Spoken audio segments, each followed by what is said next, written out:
نئے کپڑے کیا بارات جا رہی بارات شادی میں جا رہے حاجی صاحب کہاں جا رہے بارات میں جا رہے بارات یار نام رکھ دیا یار 300-400 آدمی جا رہے ہیں کہاں جا رہے ہیں لڑکی کی شادی کہاں جا رہے ہیں بارات ارے یہ بارات ان کا نام ہونا چاہیے چور ڈاکو جو لڑکی والے کے گھر ڈکیتی ڈال رہے ہیں ڈاکو چوری کرنے جا رہے ہیں ڈاکہ ڈالنے ان کا نام بارات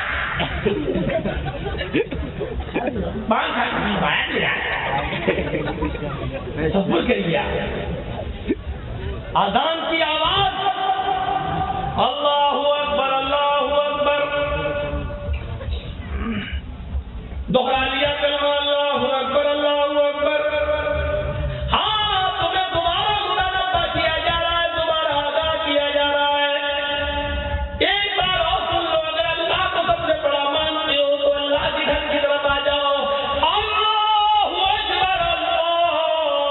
اکبر دو بار کہنے کے بعد مؤذن نے اپنی ذمہ داری پوری کر دی اب دوبارہ نہیں کہا جائے گا اللہ سب سے بڑا ہے 2 بار ہو گیا اب تیسری بار نہیں ماننا ہو تو آؤ اور جو اس اللہ کو بڑا نہیں مانتا ہے وہ جس چیز کو بڑا مانتا ہے اسی میں لگا رہے اب جس نے اللہ کو بڑا مان لیا اب اس کو دوسری نصیحت یعنی اب جو نماز پڑھنے آ رہا ہے اس کو دوسری نصیحت یہ دیکھیے جو آفس میں بیٹھا اس کو نہیں جو کھیتی باڑی کر رہا اس کو نہیں جس نے اللہ کو سب سے بڑا مان کر آفس بند کر دیا دکان بند کر دی کاروبار بند کر دیا کھیتی باڑی بند کر دی اور جو مسجد میں آ رہا اس کو دوسری نصیحت سن رہے نا دوسری نصیحت اس کو اشہد ان لا الہ الا اللہ اللہ کو بڑا مان کر نماز پڑھنے کے لیے آنے والے اللہ کو بڑا مان کر مسجد میں آنے والے یہ اللہ کی عبادت کرنے کے لیے جا رہا ہے تو اس میں ریا نموز نہیں ہونا چاہیے دکھاوا نہیں ہونا چاہیے اس بات کی گواہی دے کہ اللہ کے علاوہ کوئی معبود نہیں یعنی یہ نماز جو تو پڑھنے کے لیے جا رہا ہے یہ عبادت اللہ کی اس میں کسی کی نمائش کسی کا کی شرکت نہیں ہونی چاہیے اس کا مطلب سمجھ رہے ہیں یعنی مدرسے کے بچے فجر کی نماز میں ٹیچر نے استاد نے جگایا استاد کے ڈر سے نماز پڑھنے آ گئے تو یہ استاد کی شرکت ہو گئی استاد کی سنیچر ہفتہ غائب اتوار غائب سوموار غائب منگل غائب بدھ کو بازار جمعرات غائب جمعے میں پہلی صف میں بیٹھا نہا دھو کر سب سے آگے پورا ہفتہ مسجد میں نہیں آیا جمعے میں سب سے آگے بیٹھا ہوا 11 بجے سے بیٹھا جلدی صاحب خطبہ دیں گے بڑے مولانا صاحب خطبہ دیں گے اگلی صف میں بیٹھا جنت الفردوس لگا کے آیا سعودی عرب کا رومال بھی ڈال کے آیا جمعہ پڑھنے کے بعد پوچھا جلدی صاحب نے صاحب پورے ہفتے تو دیکھے نہیں آج کیسے آ گئے جمعہ تھا دیکھیے معصومیت کا جواب دیکھیے جمعہ تھا تو کیا مطلب ارے مولانا صاحب آج جمعہ تھا او مطلب اللہ تعالیٰ 6 دن نہیں دیکھتا جمعے کے دن دیکھتا ہے ارے نہیں بھائی تو کیا مطلب تھا آپ پورے ہفتے نہیں آئے جمعے کے دن آئے اس کا مطلب اللہ تعالیٰ نے پورے ہفتے نہیں دیکھا آج دیکھ رہا تھا ارے نہیں مولانا جمعے کا دن بڑا دن ہوتا ہے جمعے کے دن اوہ اچھا بقیہ دن اگر نماز پڑھی جائے تو ثواب نہیں ہے جمعے کے دن ثواب ہے ارے مولانا صاحب میں آپ کو کیسے سمجھاؤں یار آپ کیوں سمجھ میں نہیں آ رہا نا ہمارے سمجھ میں نہیں آ رہا مجھے بتاؤ نا آج کیوں آئے ہو 6 دن کیوں نہیں آئے تھے ارے مولانا صاحب جمعے کا دن بہت برکت والا ہے تو بقیہ 6 دنوں میں نماز کی برکت اڑ جاتی ہے ارے یار مولانا صاحب آپ کی کھوپڑی میں نہیں بیٹھ رہی ہے ہاں نہیں بیٹھ رہی ہے مجھے بتاؤ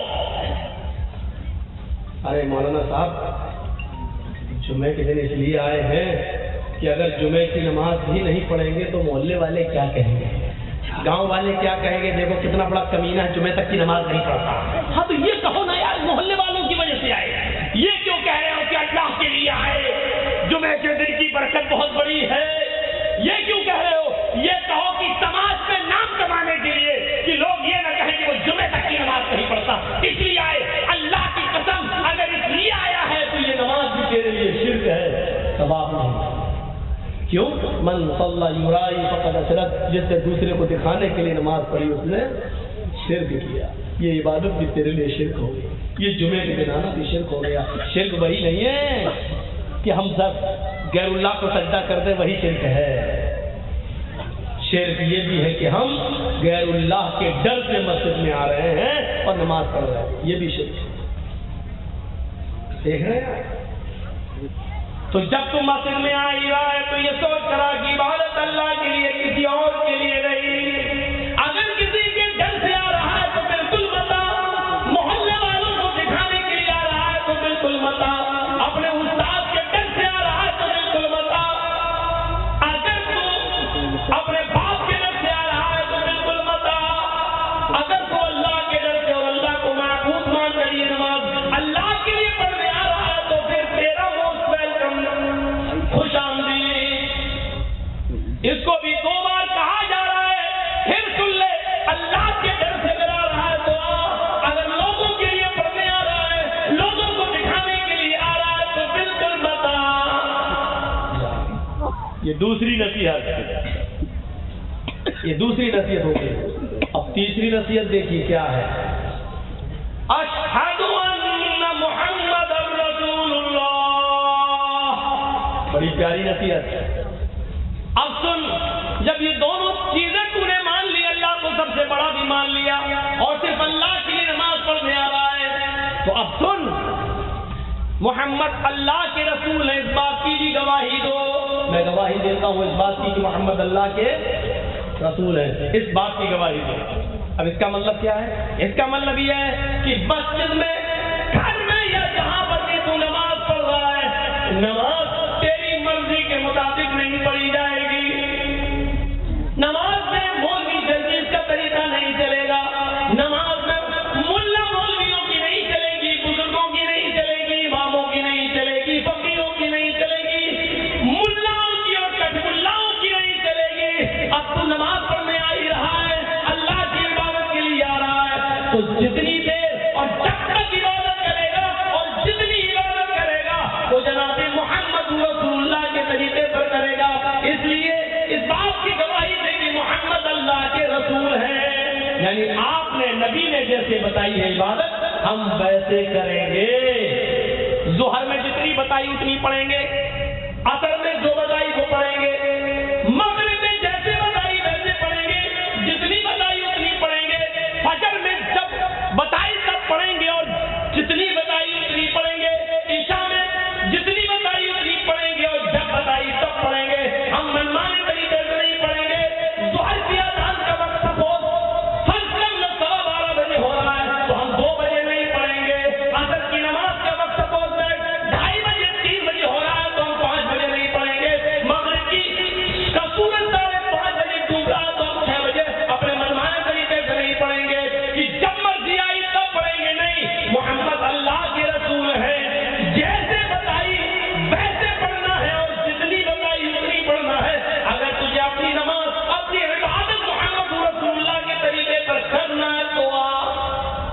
ये 3 चीजें अगर तूने मान ली, अल्लाह सबसे बड़ा है, इबादत उसी के लिए है, मोहम्मद रसूलुल्लाह के तरीके पर पढ़ी जाएगी।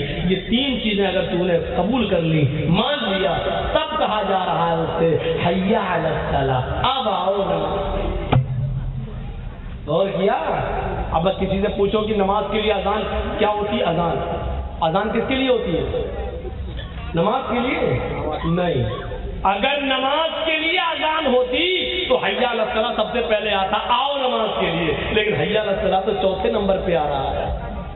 पहले अल्लाहु अकबर आ रहा है, फिर अशहदु अल्ला इलाहा इल्लल्लाह आ रहा है, फिर अशहदु अन्ना मुहम्मदर रसूलुल्लाह आ रहा है। इसके बाद कहा जा रहा है हय्या अलस सलाह, अब आओ नमाज के लिए। इसका मतलब यह है कि नमाज से पहले तुम्हें अल्लाह को सबसे बड़ा मानना है, इबादत सिर्फ अल्लाह के लिए मानना है और तरीका सिर्फ मोहम्मद रसूलुल्लाह का मानना है। अगर ये 3 चीजें कबूल है तब आओ नमाज के लिए। अगर ये कबूल नहीं है तो अपने ऑफिस में बैठ जाओ, कोई जरूरत नहीं है अल्लाह को तुम्हारी इबादत। और जब इस तरीके पर नमाज पढ़ोगे हैया अलल फलाह, तभी कामयाबी मिलेगी। आओ कामयाबी की तरफ, आओ कामयाबी की तरफ। और ये 2 बार जब कहा तो फिर कहा जा रहा है अल्लाहु अकबर, अल्लाहु अकबर, ला इलाहा इल्लल्लाह, अल्लाह सबसे बड़ा है और उसके अलावा कोई माबूद नहीं है। गौर कीजिए आप, ये है अज़ान। हम लोग क्या कहा, अज़ान हो रही, टीवी बंद कर दे, बस ये है नमाज का एहतराम। इतना है नमाज का एहतराम हमारे यहाँ। अज़ान हो रही है, हाँ टीवी बंद कर दे, अच्छी बात है। अज़ान के बाद टीवी बंद कर दे, ये अच्छी बात नहीं है। अज़ान के बाद टीवी बंद, अच्छी बात नहीं है। और बेशरम, बेहुदे, वही पड़ा पड़ा सो रहा है, ये अच्छी बात है। अगर टीवी बंद कर सकता है, टीवी चलाना गलत है अज़ान के वक्त, तो तेरा सोना गलत क्यों नहीं है? तेरा बैठना गलत क्यों नहीं है? तेरा बिजनेस गलत क्यों नहीं है? अगर अज़ान के वक्त सिर्फ टीवी चलाना गलत है, तो हर वो काम गलत है जो अज़ान के बाद किया जा रहा है। मेरे प्यारे साथियों, जरा तसव्वुर करो, अज़ान की आवाज़ सुनकर सिर्फ 2 ही काम ऐसे हैं जो आप कर सकते हैं। एक तो ये है कि अगर आप खाना खा रहे हैं तो आप मुकम्मल तौर पर खाना खा लीजिए, उसके बाद जाइए नमाज पढ़ने। और दूसरा ये कि आपको क़ज़ाए हाजत की ज़रूरत है, पेशाब या पायखाना लैट्रिन लगी हुई है, तो आप उससे फारिग हो जाइए। अज़ान के बाद ये 2 काम कर सकते हैं, क्योंकि ये ज़रूरियाती ज़िंदगी में और इमरजेंसी है। वरना गए और लैट्रिन नहीं, अज़ान हो रही है, भागो जल्दी, अल्लाह सबसे बड़ा है, और गए वुज़ू करके अल्लाह अकबर, अब वहाँ तंग हो रहा है, अल्हम्दुलिल्लाह रोक रहे हैं, रोक रहे हैं, तो दिमाग उधर लगेगा। इसलिए कहा कि इससे फारिग हो जाइए, इससे पहले फारिग हो जाइए। और खाना इसलिए का खा लो क्योंकि कुछ पेटू लोग ऐसे होते हैं जिनका दिमाग हर वक्त तक खाने में लगा रहता है। शादी में बारात अगर 7 बजे 8 बजे जा रही है शाम में, तो दोपहर का खाना नहीं खाते, बहुत से लोग शादी नहीं खाएंगे, दोपहर से भूखे रहते हैं कि शादी में ही खाएंगे। और शादी में ऐसे टूटते हैं कि फजर से पहले फिर उनको लूज मोशन हो जाता है। कुछ ऐसे होते हैं लोग, कुछ ऐसे होते हैं। हमने हर जगह सीरत तैयबा को छोड़ दिया है। अल्लाह के नबी सल्लल्लाहु अलैहि वसल्लम चाहे कितनी उम्दा चीज हो, चाहे कितनी अच्छी चीज हो, आप अपने पेट भर के कभी नहीं खाते थे। पेट का कुछ हिस्सा उसको खाली रखते थे।